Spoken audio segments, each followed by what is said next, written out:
When you ask somebody how they're doing, do they respond in a way that annoys you? Maybe you have a friend that always says that they're busy. Maybe you say, I'm busy, every time someone asks you how you're doing. What if busyness was actually a bad thing and it was a sign of being stuck in life? Well, it is, because if you're busy, then you're not able to execute your life vision. But in this video, I'm gonna give you the symptoms and causes of being busy, which is actually being stuck. And then I'll give you the tools to get unstuck. Hey, my name is Michael Thompson. On this channel, we discuss personal and professional development from a Christian perspective. And the content that I'm grabbing today is from the book called Unstuck by Matt Perman. And he is a guy who really focuses a lot on time management, and he's a Christian. So this was a recent assignment that I did for one of my PhD classes. And he talks about getting unstuck in life from a Christian perspective, and he brings up a lot of really good time management tips. So if you're gonna talk about being stuck, here are a few symptoms. If your work life is taking up more time than it should, you are probably stuck. If you're somebody who you're burning the midnight oil, you're starting really, really early and in work really, really late, you know that it's a little bit out of balance, you're stuck. You might be getting a lot of things done, but your life isn't balanced like it should be. You're also stuck if God is not at the center of your life. If you're a person who, you have a hobby that's taking most of the time during the week, or your work is taking up a lot of your time, or if you're in a season where some kind of a certification or school is taking up your life to an extent that it should not, you could be stuck. Here's the third way you might be stuck. If your finances, family, or your job, if any of those things are out of order. If you're not having a budget every single month or every single week that is keeping you in line, then you're gonna make different decisions and you're not gonna be able to be as effective as you need to be when it comes to different areas of your life. You are what we call stuck. But one of the other causes of this is busyness. And at its root, Matt Perman says that busyness is it's an addiction to urgency. And I've never thought about it this way until I read it in his book, but it is so true. There's a lot of people that they don't know any other way to live life other than, I gotta do this right now.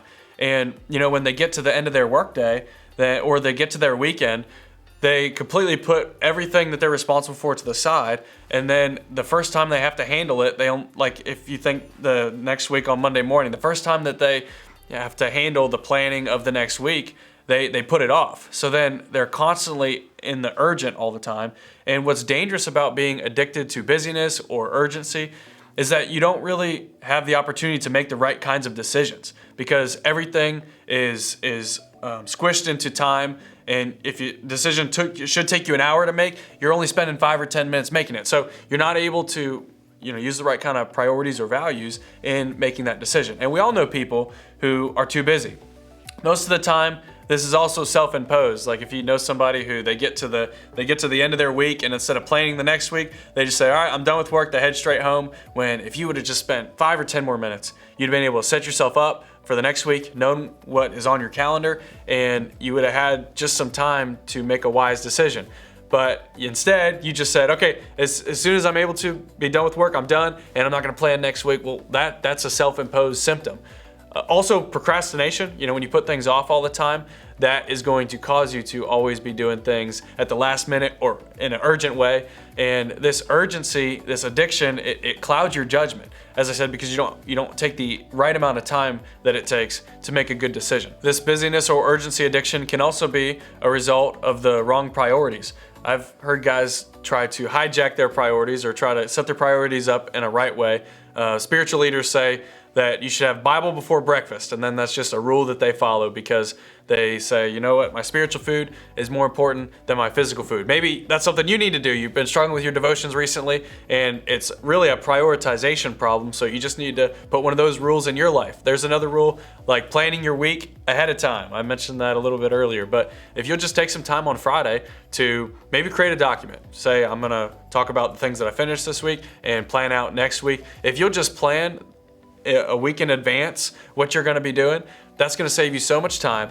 And then there's also, I say this from experience, I get a little bit of closure at the end of the week when on Friday I just say, you know what, here's what I did last week, here's what I'm doing next week, and then it's basically just it functions like a work shutdown. Any thoughts I have, I put it in the document, and then if I have something that I forgot about, I can throw that in there too. Or just wait until next week, and then whenever the week starts, I'm not forgetting anything because I can just review my notes that were the document that closed out my week from the week prior. So that could be another principle that helps you, could be just a practical tip that's helpful. I was also thinking about this, if you're going to prioritize being a generous person, maybe for you, that means prioritizing giving some of your finances to your local church, or maybe giving to a friend, or whatever it is.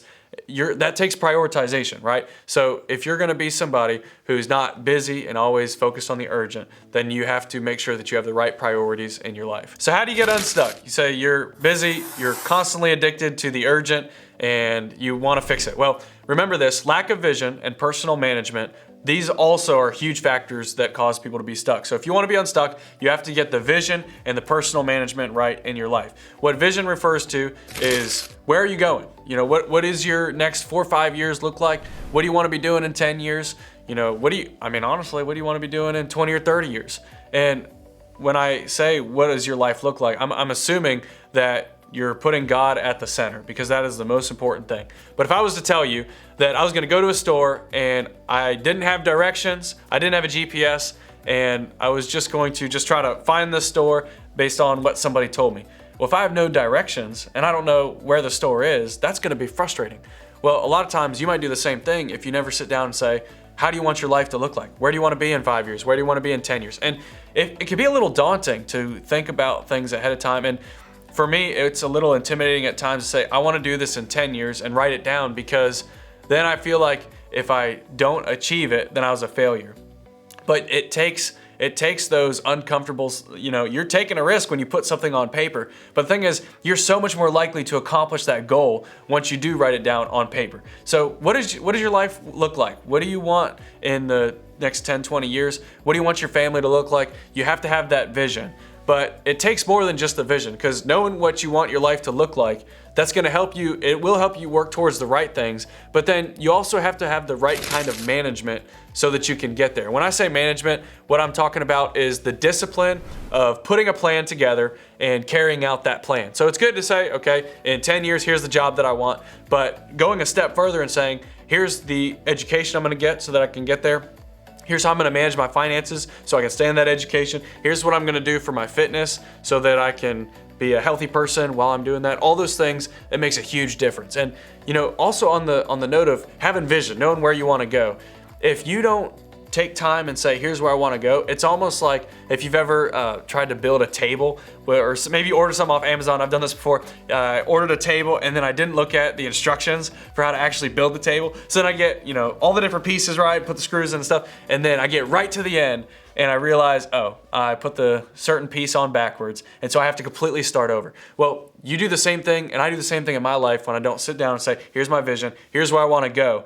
And what happens is we tend to just naturally follow the path of least resistance and care about the things that the people around us just naturally tend to care about. And so if you're not careful, if you don't have that vision, you can be headed in the wrong direction. You can have really good time management, really good work ethic, but you're headed towards a job that really doesn't have the values that you want to have. But if you would write your vision down, you would be able to avoid that. So it's not just being a hard worker. That's very important. It's important to work smart. It's important to work hard, but also knowing what direction are you going to go. And I've said this before on this channel, but Stephen Covey talks about if you're going to climb a ladder, you got to make sure that ladder is leaning up against the right building, because it'd be a shame to get to the top of the ladder and find out you got all these different values at the top of this ladder, and really you should have been over here in the first place. So don't do that. Make sure you have the right vision.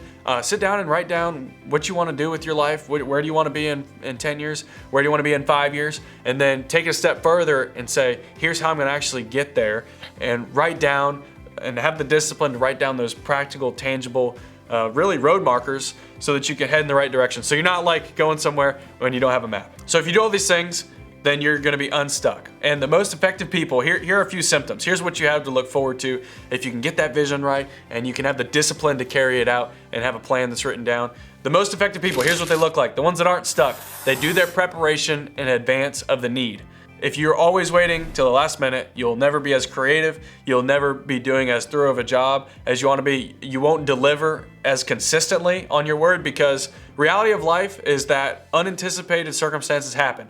But if you're always way ahead of schedule on your projects, then those circumstances, they don't happen the week before the due date necessarily, or you were done way in advance of the due date, so you're not really worried. Or, that circumstance happens, but because you're so far ahead, you still have time to recover before your project is due, or even if it's a work kind of event that you have going on. You're doing your preparation in advance of the need. That's the most effective way to do it. Someone who's not stuck is gonna work that way. They're also gonna be somebody who they put their effort towards important things, not urgent.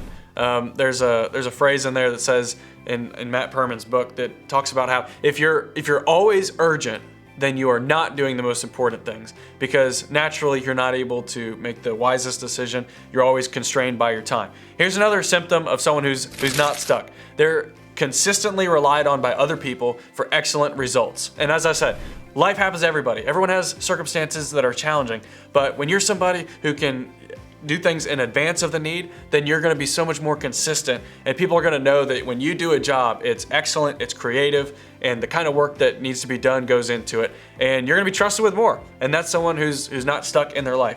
Two other symptoms of someone who's not stuck is that you're gonna be able to plan, but you're gonna know that plans do change, and then you're not going to avoid planning as a result. In my life, there's been times where my plan has changed and it's gotten frustrating, but the more that I've put a plan together for whatever it is, the more I realize the plan does change, and that's okay. One of the things that I notice, even in preaching, I'll have my sermon all ready, and I'm excited to give the sermon, and then I'll miss the best illustration in my mind, the best illustration that was in that sermon. I'll just completely miss it because I try to be really connected with the audience, even if that means not going through every little detail that I wrote down. So should I just not plan the sermon as a result, because I know that in the actual giving of the sermon, the plan's gonna change? Well, no. I know that plans change, that's okay, but the plan is what gives me something to have some kind of a structure.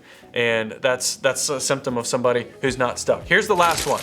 You sharpen your skills and you reap the benefits. Somebody who's not stuck, they're gonna be growing consistently over time, and that urgency component's not gonna be a factor in their life. They're gonna be very focused on what they have to get done. They're gonna do that ahead of time, and people are gonna trust them. So guys, I hope this is helpful.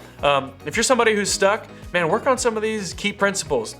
Get you a vision, get you somewhere, something that you wanna do in the next 5 or 10 years, or maybe even the next year, or start small, say, even the next couple of months, I'm gonna start this fitness routine, and then go from the vision, saying I want to be a healthy person in fitness, and then build you out a way to manage that, some discipline check marks of how you're gonna actually get to that vision. And guys, do this, be unstuck. It's a better way to live life. Don't be the person that says I'm busy every time that people ask you, because really, if you're always busy, you're probably not managing your time as well as you need to be. We'll see you guys in the next one.